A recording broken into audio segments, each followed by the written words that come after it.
우리에게 주시는 하나님 말씀은 마태복음 5장 7절의 말씀입니다. 마태복음 5장 7절의 말씀.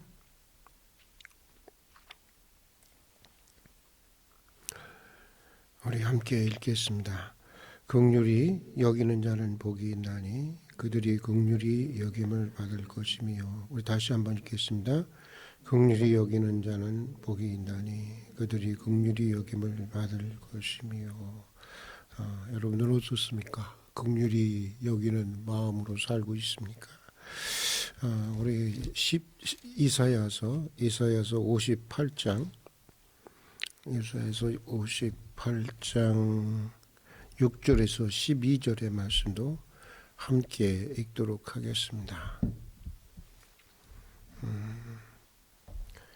주님이 원하시는 금식이 긍휼히 여기는 마음이라고 하는 것을 말씀해 주고 있는 그런 말씀입니다. 이사야서 58장 6절에서 12절 우리 같이 읽겠습니다. 내가 기뻐하는 금식은 흉악의 결박을 풀어주며 멍에의 줄을 끌어주며 압제당하는 자를 자유하게 하며 모든 멍에를 꺾는 것이 아니겠느냐. 또 줄인 자에게 내 양식을 나누어 주며 유리하는 빈민을 집에 들이며 헐벗은 자를 보면 입히며 또 내 곤욕을 피하여 스스로 숨지 아니하는 것이 아니겠느냐.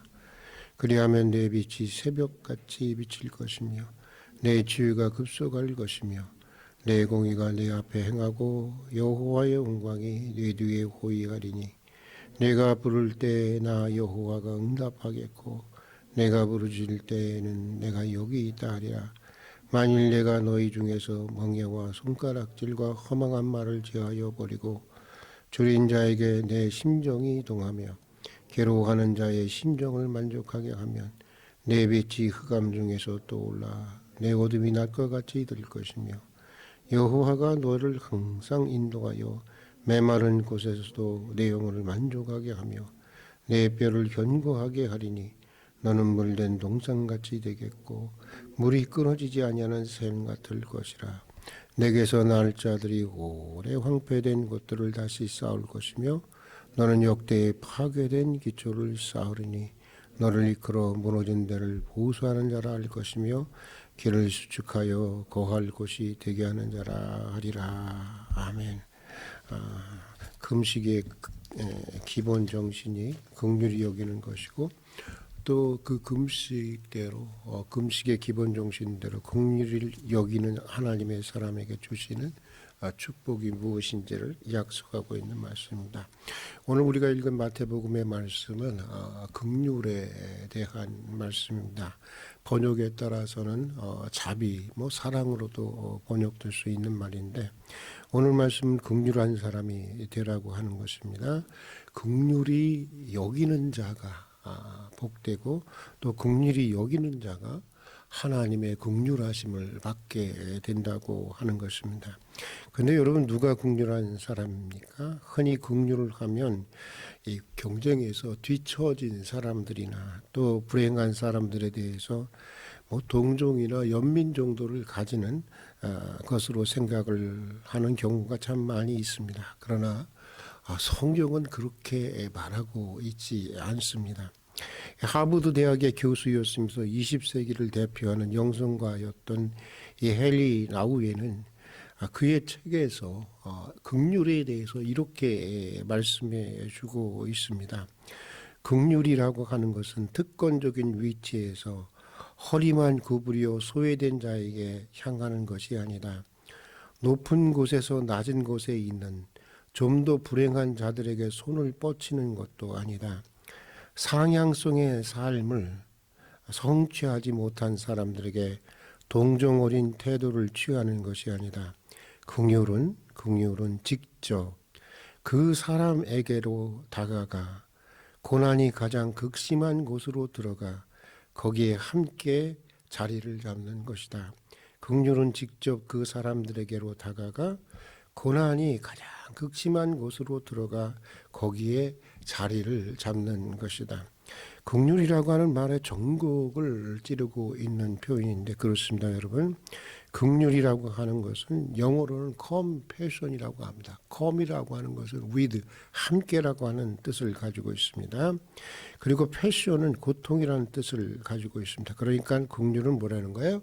함께 고통을 겪는 거라고 하는 것입니다.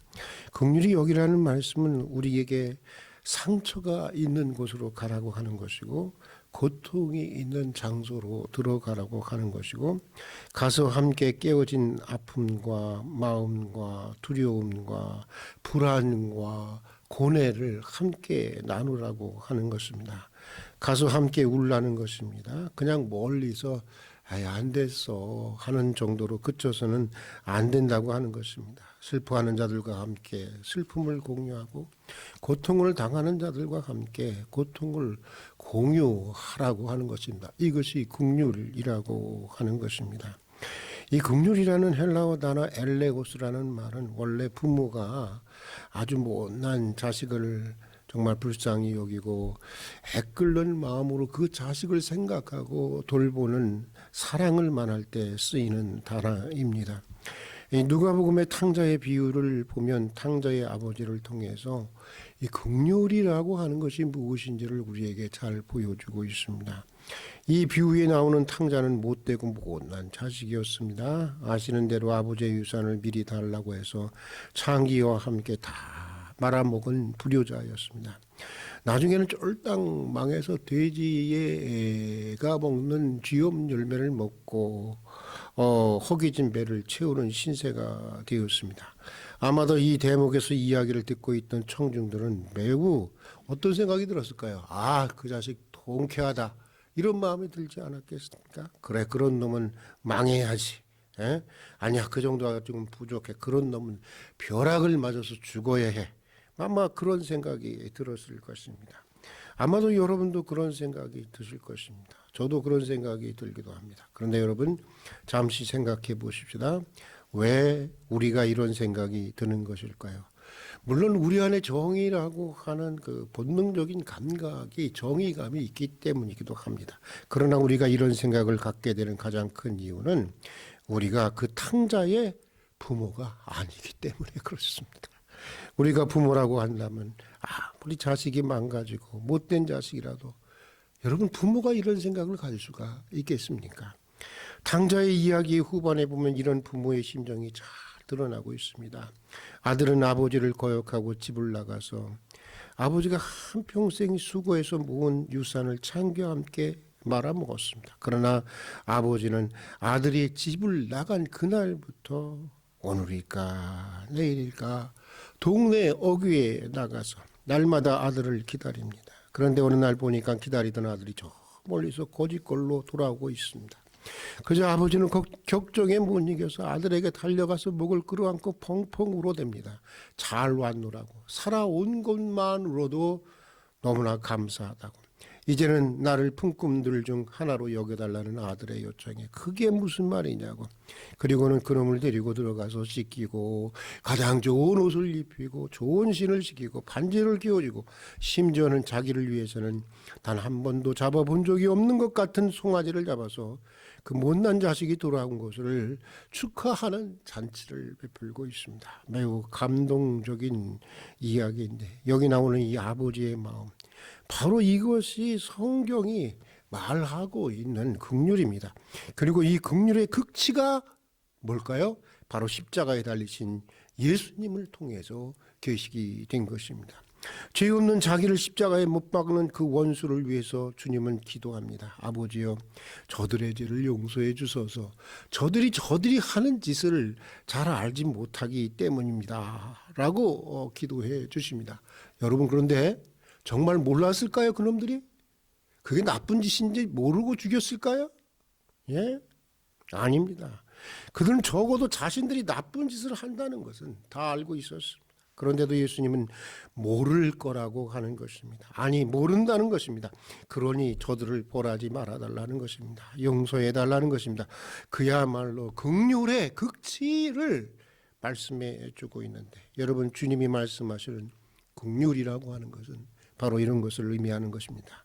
그러니까 이런 긍휼의 사람이 되라는 것입니다.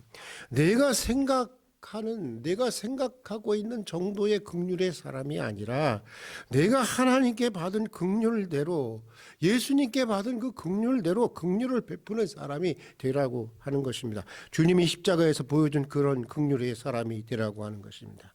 이렇게 긍휼을 베푸는 사람에게 사람이 행복하게 되고 복을 받게 되고 이런 사람들이 하나님께 긍휼하심을 잊게 된다고 하는 것입니다. 여러분 하나님이 인간에게 주시는 모든 은혜와 기적은요 다 여러분 긍휼히 여기시는 하나님의 마음으로부터 나오는 것입니다. 내가 이런 능력이 있어 이런 은혜를 베풀 수 있어 그런 자기 과시로부터 나오는 것 하나도 없습니다. 다 모든 은혜 모든 기적은 다 하나님의 주님의 긍휼하심으로부터 나오는 것입니다. 오병이어의 기적도 그렇고 병든 자들을 치유하신 것도 그렇고 죽은 자들을 살리신 것도 그렇고 십자가를 통해서 인류를 구원하신 것도 그렇습니다. 모두가 다 하나같이 하나님의 자비로부터 나오시는 것이고 하나님의 긍휼로부터 흘러나오는 것입니다. 그리고 이런 하나님의 긍휼과 자비는 긍휼히 여기는 사람들 남을 긍휼히 여기는 사람들에게 주어지는 것입니다. 오늘 이사야의 말씀도 그것을 말해주고 있습니다. 긍휼을 베푸는 사람들에게 치유의 은총이 속히 임한다고 하는 것입니다. 하나님의 공의와 영광이 함께 하신다는 것입니다. 기도를 응답해 주시고 인생의 어둠을 낮과 같이 밝게 해주신다는 것입니다. 또 물된 동산처럼 축복해 주시고 그 자손도 축복해 주신다는 것입니다. 그래서 그들로 하여금 역사의 파괴된 기초를 세우는 역사의 파괴된 기초를 수보하는 그런 인물들이 되게 해 주신다고 하는 것입니다. 자, 그러면 우리가 어떻게 해야 긍휼의 사람이 될 수 있을까요? 가만히 좀 생각을 해봤습니다. 긍휼의 사람이 되기 위해서는 말입니다. 타인의 입장에서 타인을 바라보고 또 타인의 마음에서 타인의 마음을 느낄 수 있어야 하는 것입니다. 이걸 뭐라고 그러죠? 우리가 흔히 가르쳐서 역지사지라고 하지 않습니까? 긍휼은 자기와 다른 사람과의 어떤 동일화로부터 시작이 되는 것입니다. 서로가 서로의 입장에서 보려고 하는 노력이 필요한 것입니다. 예전에 읽었던 책 중에 스티븐 코비의 이 성공하는 사람들의 7가지 습관이라는 아주 유명한 책이 있습니다. 여기에 보면 이런 일화가 소개되어 있습니다. 이 코비가 어느 날 뉴욕 전철에 탔을 때였습니다. 그런데 아이들 둘이 얼마나 극성맞게 떠들고 막 난리를 치는지 모든 사람들이 다 불편해했어요. 그래서 보다 못해 코비가 부모에게 아들이 아버지에게 한마디 합니다.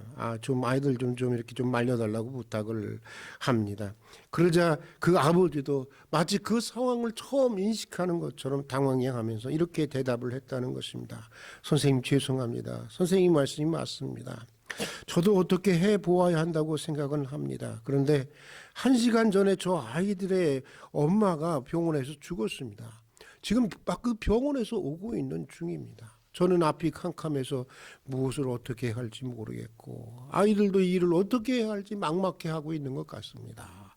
그 후에도 아이들은 여전히 떠들고 소란스러웠습니다. 그러나 이 아버지의 말을 들은 사람들은 이제 전혀 그 상황이 불편하지 않았다고 하는 것입니다.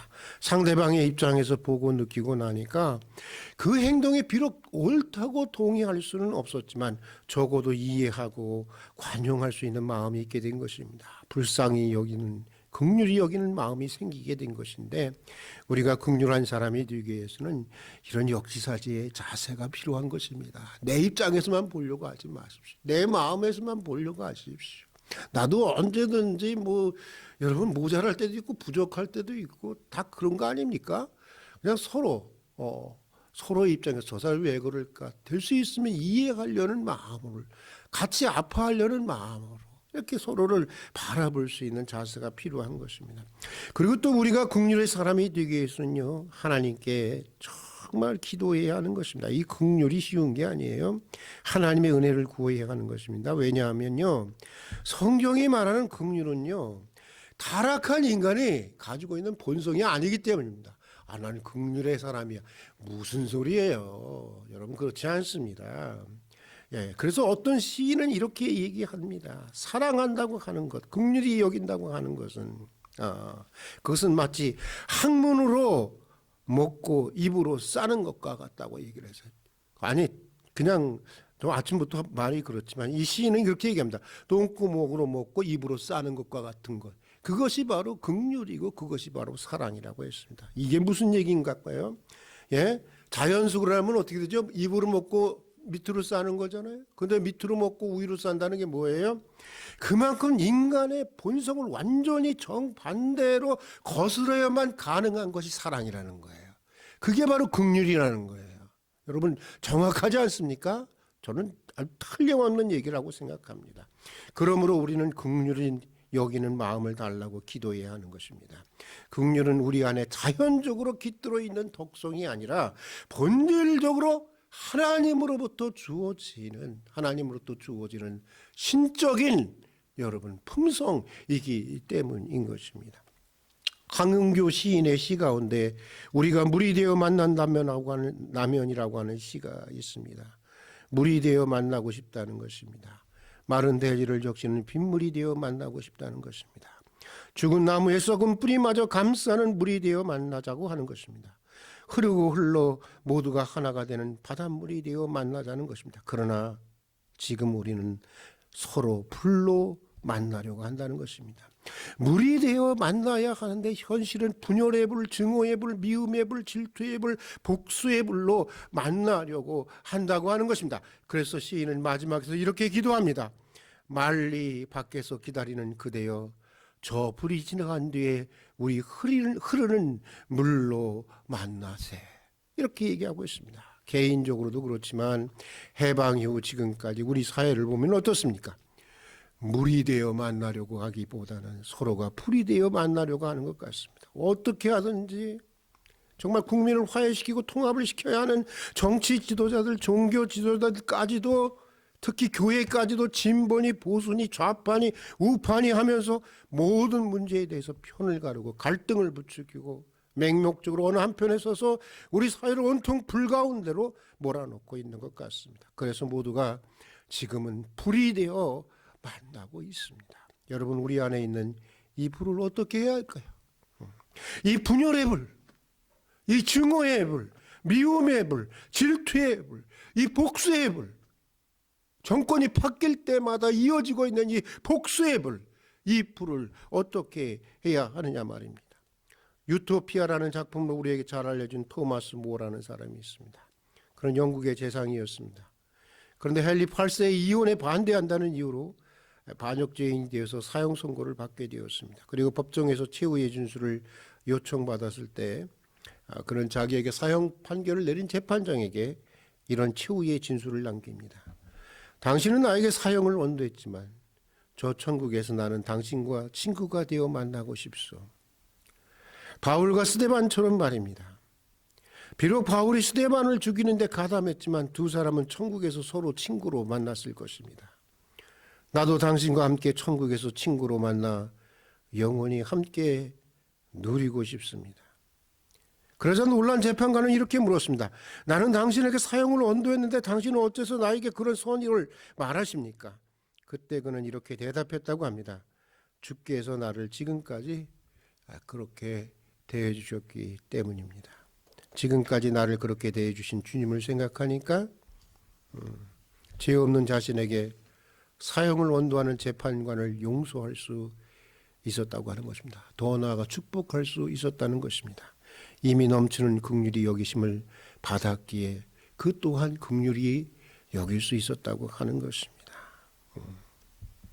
사랑하는 교회 여러분, 내가 받은 상처만 생각하고 내가 용서해 주어야 할 것만 생각하는 것이 아니라 한평생 내게 베풀어 주신 주님의 용서와 긍휼을 깊이 생각할 수 있는 아침이 될 수 있기를 주의 이름으로 축복합니다. 그것을 늘 기억하면서 기도하는 것입니다. 그러다 보면 점차로 우리 마음의 불길이 잦아들고 결국 우리 마음이 물같이 흐르게 되는 것입니다. 우리의 영혼에 자비의 비가 내리고 우리 사이에 자비의 강물이 흐리게 되는 것입니다. 주님은 오늘 우리에게 이렇게 말씀하십니다. 따라 한번 해보겠습니다. 긍휼히 여기는 사람들은 행복합니다. 감정을 담아서 하십시다. 긍휼히 여기는 사람들은 행복합니다. 그들이 긍휼히 여김을 받을 것입니다. 여러분 긍휼히 여기시겠습니까? 불이 되지 마십시오. 정말 불이 되지 마십시오. 물이 되어 만나십시다. 같이 기도합니다. 은혜와 사랑이 풍성하신 하나님 아버지, 저희로 긍휼의 사람이 되게 해 주시옵소서. 자비의 사람이 되게 해 주시옵소서. 헤아릴 수 없는 긍휼의 은혜를 받고도 우리는 작은 것 하나도 용서하지 못했고 인색했습니다. 긍휼을 베풀지 못했습니다. 다시 기도하오니 우리에게 자비의 마음을, 긍휼의 마음을 주시옵소서.